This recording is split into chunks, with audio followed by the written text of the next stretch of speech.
Sa bansang Spain ay merong isang emperador, si Carlos I. Pero siya nagpa-opera at naging transgender, kaya pinalitan niya ang primero sa primera. But anyway, chismis lang yan. Siya ay nakatira sa White Castle, sa Sitio San Miguel, sa bayan ng Alfonso. Siya ay mahilig sa kabayo, kaya lagi nakasakay sa Red Horse. At di lang sa kabayo, pati sa mga ibon mahilig siya, kaya meron siyang Gold Eagle.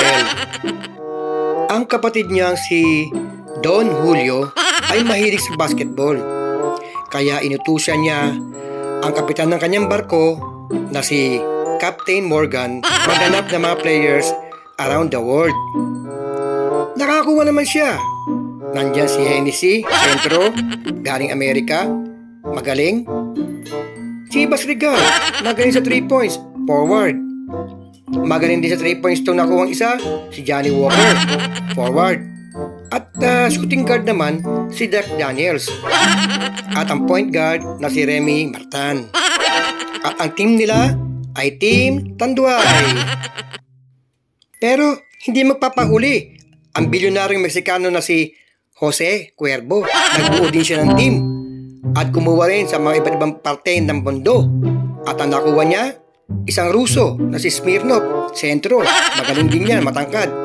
Pumasok din si Bacardi, forward. Magaling sa shooting yan. At si Jameson, sa 3 points, walang tatalo dyan. Si Napoleon, ang shooting guard nila. At siyempre, si Carlsberg, ang point guard.